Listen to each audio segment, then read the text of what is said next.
Hey there, Don Wilson here. I want to make you a video on right-hand side ads, just so you can kind of get a few ninja tricks on it, but really get up to speed on how to make them so that when you start doing them, you'll be able to make them convert from the beginning, okay? So right-hand side ads, there's just a couple things I want to talk about.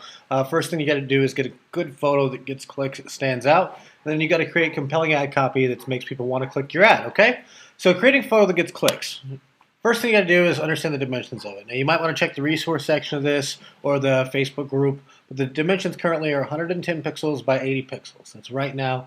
Sometimes it changes a little bit, but basically you just need to make sure that you've got a photo that will resize. Look at your preview on the right-hand side, and it's got to look good, okay? So remember this. You're in a blue ocean with white walls, and what I mean by that is Facebook, it's blue. Okay, it's white and blue. I don't think they're going to change that branding anytime soon. I'd freak out if Facebook was red one day. You're in a white wall, blue ocean, basically. So if you can make your ad not only red, but black, that's the most you can stand out possible, okay? So pattern interrupts work. Red and black work really, really well. Sometimes I make my ad photos with a black background, and then I overlay a red image or whatever image I want because I want it to stand out as much as possible. Sometimes I do that, sometimes I don't. Remember, eyes attract eyes. More than just color tricks, eyes and smiles. If you've got a person's face up there, will work more than anything else because people are trained to contact their eyes and smiles with people, other things that will actually look at them. So if you have something that's got attractive eyes, smiling, maybe goofy, I like to do a lot of crazy photos of my face, kind of crazy. Basically, if you think of your ad, think about this red dog. All right, he's got a black collar. He's looking straight at you. He's smiling. There's the white background back there. If I wanted to make this black, and it probably would make the dog look funny because he's got black stuff on him. But that's what you want to think about: is in that white background, you want it to smile. You want it to have eyes looking at you. You want it to be red, and you want it to be black. Now, I obviously don't use this for anything other than maybe one of my posts when I think it's funny to post. But you want to make sure that it's a pattern interrupt. The more you can have black on there, the more that you can have red on there without clouding the actual image of what's going on, the better it's going to convert just because it sticks out onside the actual ad on the right and gives it a chance to even be seen.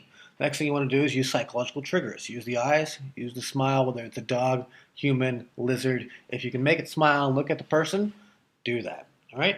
So now that you know how to get an ad that works for photo, the next thing you have to do is write the copy for it. All right? So pattern interrupts, just like before, they win on this. Realize that most people, they can get the ad photo copy, the photo, because they figured it out. They've seen a course.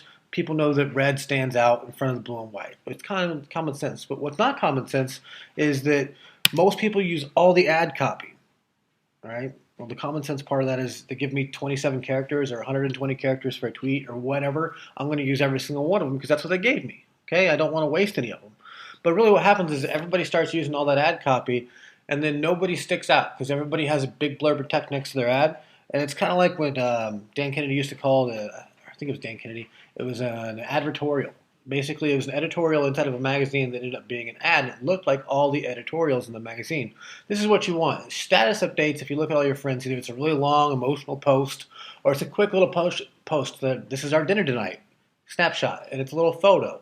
You want it to be as much like a quick little status update as possible and stand out. If everybody else is using 3 lines of ad copy, use 1. Okay? Ask a question if possible. Questions evoke an emotion. They evoke a response. People have a question, they want it answered. People, if you ask them a question, it usually does things that are really, really good for them. I don't always ask a question in all my ad copy, but if you can ask it and it does work, definitely try and do so. And then you definitely want to tell people to click the ad. Unless it's something like controversial based, you need to tell people to click the ad and not assume they're going to want to click it with their brain, okay? If urgency is available, do it. Now this one's, for example, whoa, 70% off this insane Facebook app. Click to buy. And I kind of took the headline as part of the ad copy. I wanted to make this to where I had a crazy photo. It was red, a mouth that was going crazy, eyeballs that were popping out. So people actually saw this photo. I saw people use the same photo after I did it. But the reason I picked it is because of all the things that we talk about in the ad photo. It's not because I just randomly found something on Google or like that. I went and looked out, searched, bought a photo. I actually paid for this photo. And I used it. We made plenty of money on this. This is actually a product that Mark Thompson was launching, and then we targeted Jason Moffat, get 10,000 fans, ClickBank, Brian Dice, and Frank Kern. Now, I'm going to show you a lot more stuff outside of internet marketing niche stuff as this course goes on.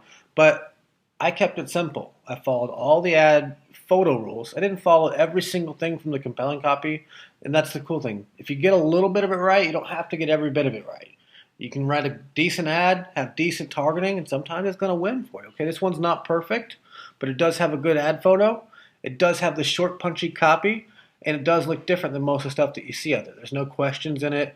The urgency isn't that great. If it was saying 70% off ends today, Facebook app, click to buy, we'd have a little bit more urgency and a little bit higher click-through rate. Okay, but anyways, that's it for the ad photos and the ad copy. Make sure you follow those rules when you get them up. You don't have to be perfect. You just got to get most of it right.